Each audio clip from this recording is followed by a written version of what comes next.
తమ సొంత పత్రికలో మా నాయకుడు అంటుంటాడు గుమస్తా పత్రిక అని. వాళ్ళు ఆనందం పొందడానికి కోసం రాసుకున్నటువంటి రోత రాతలే తప్ప వాటిలో ఇంత మాత్రం నిజం లేదన్న మాట సందర్భంగా చెప్పే ప్రయత్నం చేస్తూ ముందుగా ఫోన్ ట్యాపింగ్ లో బీఆర్ఎస్ పాపం పండింది, ప్రతిపక్షానికే పరిమితమైంది.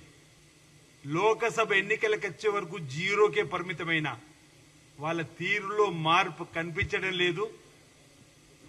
వారి మకిలి మాకంటించే ప్రయత్నం చేస్తున్నారు, వారి బురద మాకంటించే ప్రయత్నం చేస్తున్నారు, వాళ్ళ ఆలోచనలు మాకున్నట్లుగా చెప్పే ప్రయత్నం చేస్తున్నారు. ఈరోజు సిట్ ఆఫీసు ముందు టెలిఫోన్ ట్యాపింగ్ సంబంధించినటువంటి ఆ పాపంలో ఉన్నటువంటి వాళ్ళందరూ కూడా సిట్ దగ్గర క్యూ కడుతున్నారు. సూత్రధారులు దొరకవలసిన అవసరం ఉంది, పాత్రధారులు దొరకవలసిన అవసరం ఉంది. ఎక్కడో అమెరికాలో ఉన్న మన భారతదేశ చట్టం ఔన్నత్యాన్ని ఈ సందర్భంగా మనం చట్టం తన పని తను చేసుకపోతుందని చెప్పడం నిదర్శనంగా కలుగులో దాక్కున్నప్పుడు కూడా ఈరోజు తప్పలేదు సిట్ ముందుకు రావడానికి, విచారణలో పాల్గొనడానికి కోసం అనేటువంటి మాట సందర్భంగా చెప్తూ ఈరోజు చట్టాన్ని గౌరవించాల్సింది పోయి ఈరోజు వాళ్ళు ఈ టెలిఫోన్ ట్యాపింగ్ లో మేమేదో టెలిఫోన్ ట్యాపింగ్ చేస్తున్నాం చెప్పినటువంటి ఓ దురుద్దేశాన్ని అపవాదును ఈరోజు మాకు అందించేటువంటి మాకు చెప్పేటువంటి ప్రయత్నం చేస్తున్నారు. అసలు మా నాయకుడు దమ్మున్నోడు, మీలాగా టెలిఫోన్ ట్యాపింగ్ చేసి పరిపాలన చేయాలని చెప్పిన ఆలోచన ఉన్నటువంటి వ్యక్తిత్వం ఉన్నవాడు కానే కాదని చెప్తున్నా.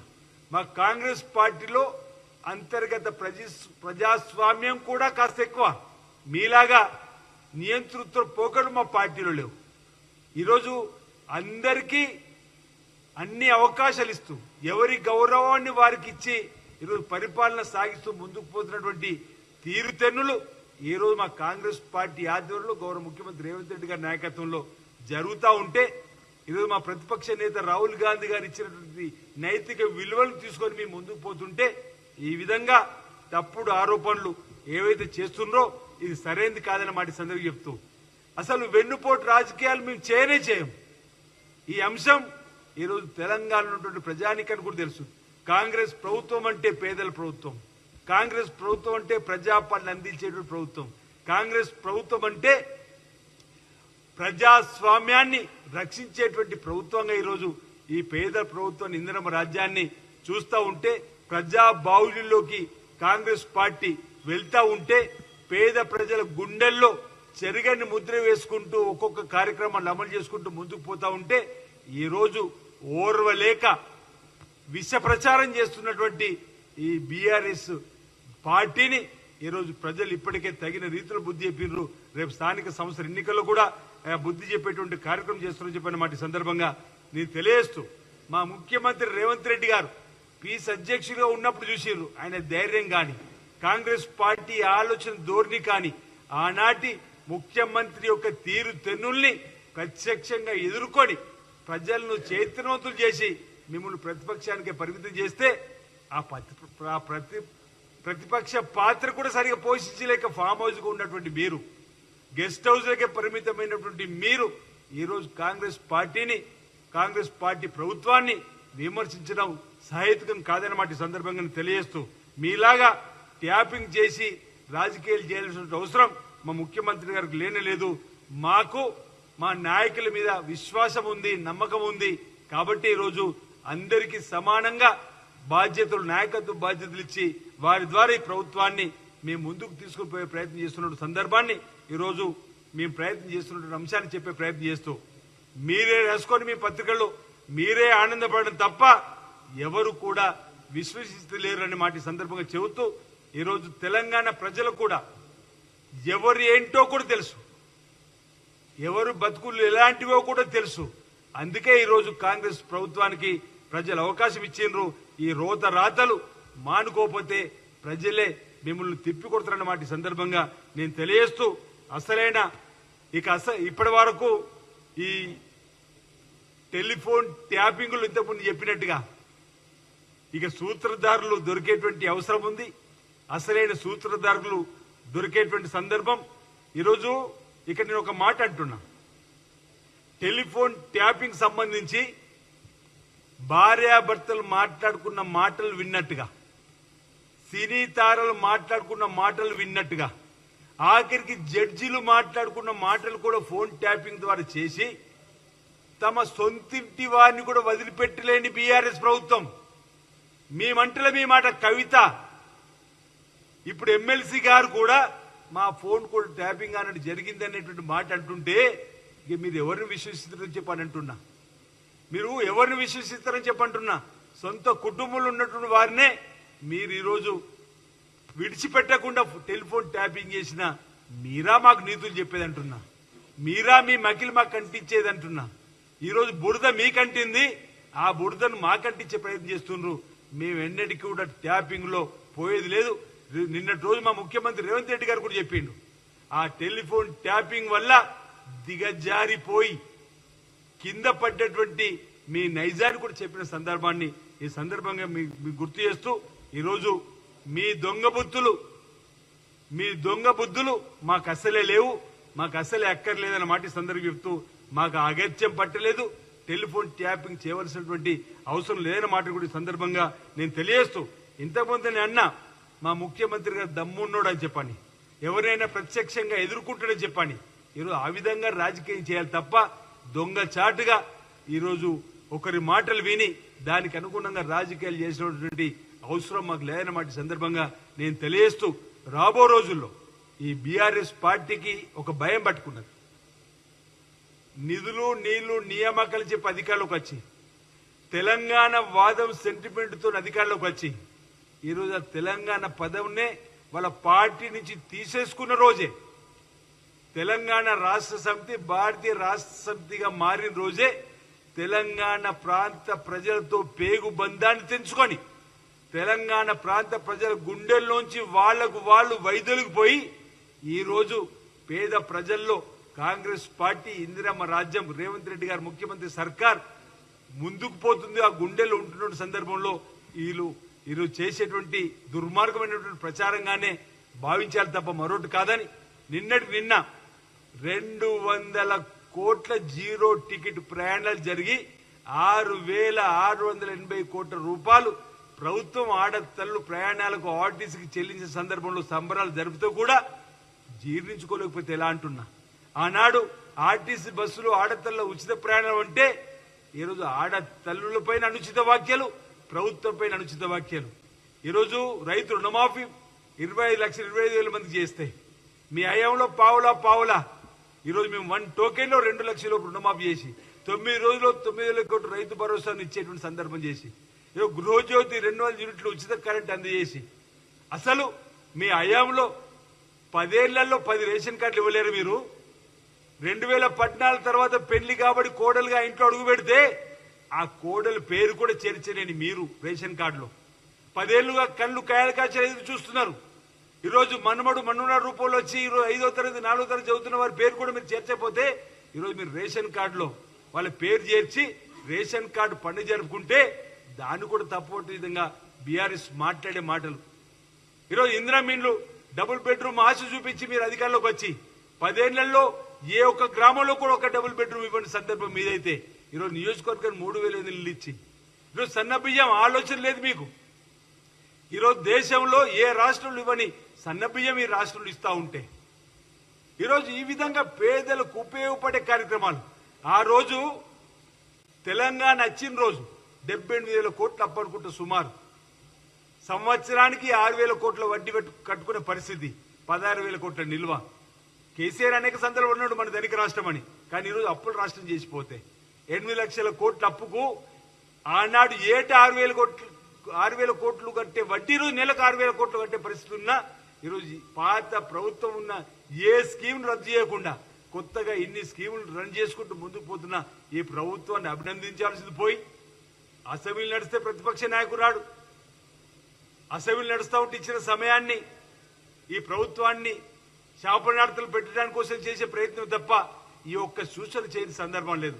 హిస్టారికల్ మూమెంట్ అయినటువంటి బీసీ బిల్లుని ఈరోజు ఆమోదింప చేసుకున్నాం. ఎస్సీ కేటగిరీకి సంబంధించినటువంటి బిల్లును ఆమోదింప చేసుకున్నాం. భూభారతి బిల్లును ఆమోదింప చేసుకున్నాం. ఈ విధంగా అనేక ప్రజలకు ఉపయోగపడే కార్యక్రమం చేస్తే ప్రతిపక్ష నేత రాడు, సభలో పాల్గొనడు, చర్చలో పాల్గొనడు. ఈ విధంగా ఈరోజు బీఆర్ఎస్ పార్టీ తీరు కనిపిస్తా ఉంది. ఏదేమైనా ఈరోజు ప్రజలకు ఇచ్చిన హామీల్ని అమలు చేస్తూ మేము ముందుకు పోతాం. ఈరోజు ఫోన్ ట్యాపింగ్ సంబంధించిన అంశంలో ఇవాళ కంటిన్యూ మకిలి దొంగే దొంగ దొంగ అన్నట్టుగా ఉన్నటువంటి సందర్భం ఏదైతుందో ఇది ప్రజలు గమనిస్తున్నారు. ప్రజలు వారి యొక్క తీరుతను చూస్తారు. ఈ టెలిఫోన్ ట్యాపింగ్ విచారణలో సూత్రధారులు, పాత్రధారులు ఎవరైనా చట్టం తప్పనిసరిగా వారిని శిక్షిస్తుంది. ఇక రాబో రోజుల్లో ఇంకా మేలైనటువంటి పరిపాలన అందిస్తూ ఈ ప్రభుత్వం ముందుకు పోతుందని చెప్పి సందర్భంగా తెలియజేస్తా ఉన్నాం.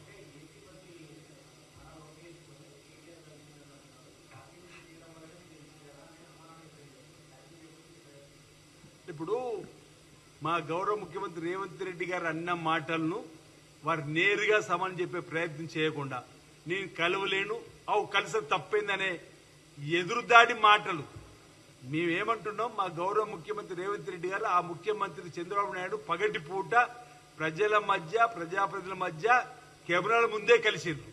మీరు లోకేష్ను కలవడము తప్పని మేము అనలేవు. రాత్రిపూట కలవాల్సిన అవసరం ఏముంది, దానికి సమానం చెప్పంటున్నాం. అరే టెలిఫోన్ ట్యాపింగ్ చేస్తేనే దొరుకుతుంది కాదు కదా. మీరు కలిసినప్పుడు నీ కారు దిగి వెళ్ళినప్పుడు మీరు కలుసుకున్న హోటల్, మీరు కలుసుకున్న గెస్ట్ హౌస్లో అనేక మంది చర్చల ద్వారా వస్తున్న అంశాన్ని కూడా ప్రభుత్వానికి ఇంటెలిజెన్స్ విభాగం ఉంటుంది, నిఘా విభాగం ఉంటుంది. దాని ద్వారా వచ్చిన సమాచారంగా భావించాలి తప్ప ఈరోజు టెలిఫోన్ ట్యాపింగ్ చేయవలసినటువంటి అగత్యం ఈ ప్రభుత్వానికి లేదు అనే మాట సందర్భం చెప్తూ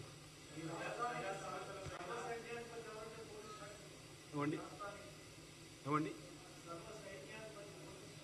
ఇప్పుడు డీజీ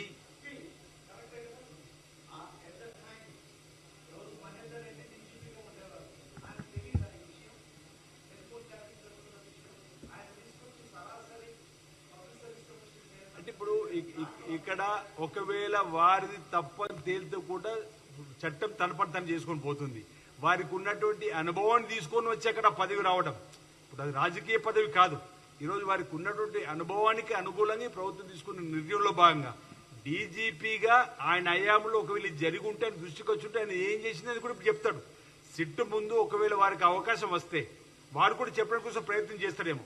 ఇక్కడ ఏదైతే టెలిఫోన్ ట్యాపింగ్ చేసినటువంటి అంశం పక్కాగా రాజకీయ కారణంతో జరిగింది కాబట్టి, రాజకీయ ముసుగులో జరిగింది కాబట్టి ఈరోజు బయటపడతా ఉంది. కాబట్టి వారు ఎంతటి వారైనా వారిపైన శిక్ష తీసుకుంటుంది ప్రభుత్వం చెప్పే ప్రయత్నం చేస్తా ఉన్నాం.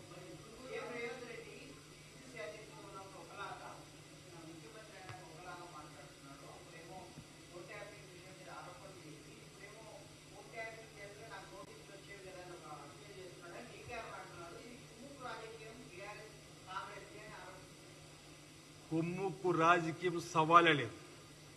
మా కాంగ్రెస్ పార్టీకి ఒకరితో కుమ్ముకు కావాల్సిన అవసరం లేదు. అందులో మా ముఖ్యమంత్రి రేవంత్ రెడ్డి గారికి అసలే లేదని చెప్తా ఉన్నా. ఈరోజు టెలిఫోన్ ట్యాపింగ్ జరిగింది అనేటువంటి మాట మీకు కట్టుబడి ఉన్నాం. నాకు నోటీస్ రాలేదంటే ఒకవేళ నా టెలిఫోన్ ట్యాప్ అయి ఉంటే నోటీస్ వచ్చినప్పుడు నేను విచారణ కాల్సిన అంశాలు చెప్తా అని చెప్పి అన్నారు తప్ప డీకే అరుణ గారు వారు మాట్లాడిన మాటలు సరిగా చూడమంటున్నాం. ఆనాడు పీస్ అధ్యక్షుని హోదాలో అన్నటువంటి మాటలు ఈ రోజు ముఖ్యమంత్రి అయిన తర్వాత ఈ ప్రభుత్వం వచ్చిన తర్వాత కూడా టెలిఫోన్ ట్యాపింగ్ జరిగిన దానిపైన విచారణ జరుపుతున్నాం కదా.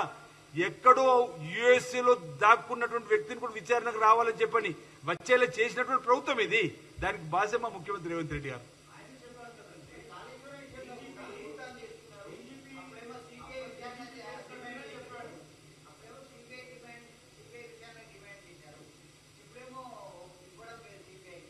ఇప్పుడు ఆనాడు మీ ప్రతిపక్షంలో ఉన్నప్పుడు సీఎం కేసీఆర్ గారు ఆధీనం ఉన్నటువంటి టెలిఫోన్ ట్యాపింగ్ న్యాయం జరిగేటప్పుడు సిబిఐకి ఇవ్వమని ఒక డిమాండ్. కానీ ఈరోజు ప్రభుత్వం వచ్చింది, ఆ డిమాండ్ చేసినటువంటి వారికే ప్రజలు అధికారం కట్టబెట్టిర్రు. ఇక్కడ ఉన్నటువంటి అథారిటీ ద్వారా విచారణ జరుపుతున్నాం. ఇప్పుడు ఇక్కడ ఉన్నటువంటి అథారిటీ చట్టం తన పని తను చేసుకునే వెసులుబాటు. ఆ రోజు చట్టానికి అధిపతిగా ఉన్నటువంటి కేసీఆర్ టెలిఫోన్ ట్యాపింగ్ చేసింది కాబట్టి ఇక్కడ ఇది జరగదు న్యాయం కాబట్టి సిబిఐ కోరినమాట. ఈ రోజు ఇక్కడ మేము ఎవరైతే ప్రశ్నించే గొంతులకే ఈరోజు ప్రజలు అవకాశం ఇచ్చి పట్టం కట్టి ముఖ్యమంత్రిగా ఈరోజు కాంగ్రెస్ ప్రభుత్వానికి అవకాశం ఇచ్చింది కాబట్టి సంబంధిత అథారిటీస్ కు అధికారం ఇచ్చినాము. వారి సంబంధిత అథారిటీ సంబంధించినటువంటి వారిని విచారణ పిలుస్తా ఉంది. వారిపైన చర్యలు తీసుకునే విధంగా పూర్తిగా సాక్ష్యాధారాలు వచ్చిన తర్వాత చర్యలు తీసుకునే విధంగా ఉంటుంది.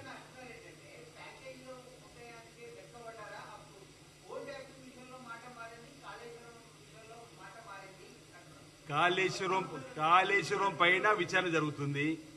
కాళేశ్వరం పైన విచారణ జరుగుతుంది. ఎన్డీఎస్ఏ చెప్పినటువంటి ఆలోచన ముందుకు పోతున్నాం.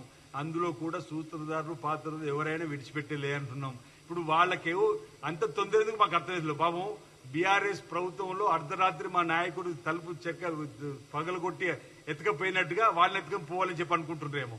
మేము చట్టంలో ఉన్నటువంటి వెసులుబాటు విచారణ ఆధారంగా దోషులను తేలిన తర్వాత తప్పనిసరిగా చట్టం తన పని తను చేసుకొని పోయి వారికి శిక్ష వేస్తుందని చెప్పి అనేక సందర్భాలు చెప్పినాం. ఎందుకు తొందరపాటు మాకు అర్థమైతలేదు. ఈరోజు ప్యాకేజీలు అన్ని కూడా బీఆర్ఎస్ బీజేపీ గల్లీలో లొల్లి ఢిల్లీలో దోస్తని అనేక సందర్భాలు చెప్పినాం. ఈరోజు కవిత అరెస్ట్ ఎప్పుడైంది? బీఆర్ఎస్ పార్టీ ఇక్కడ పతనం అయిపోయిన తర్వాత ఇక ఈ ఒకవేళ కవితను ముట్టుకోకపోతే కేంద్రంలో మాకు ఇబ్బంది అని చెప్పని ముట్టుకున్నటువంటి సందర్భం అరెస్ట్ ఆ రోజు.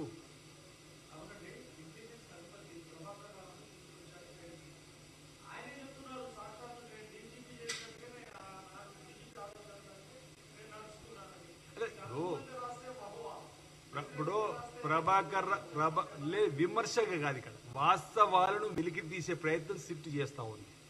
ప్రభాకర్ రావు గారి వాదనలో ఒకవేళ నిజాలుంటే వారు ఇచ్చేటువంటి దానిలో మీరున్నా నేనున్నా రేపు డీజీపీ గారు ఉన్నా ఎవరున్నా సిట్టు ముందు విచారణకు హాజరవుతారు. వారి యొక్క వివరాలు చెప్తారు. ఆ ప్రభుత్వం తీసుకుంటుంది. మా ముఖ్యమంత్రి కూడా అదే చెప్పిండు. ఆనాడు నా టెలిఫోన్ ట్యాపింగ్ అయిందని చెప్పి నేను అయి ఉంటే నన్ను పిలిస్తే నీ కూడా వెళ్ళి ఆ విచారణలో పాల్గొంటే చెప్పండి. నాకు నోటీస్ వచ్చినా నీ కూడా వెళ్తే చెప్పండి.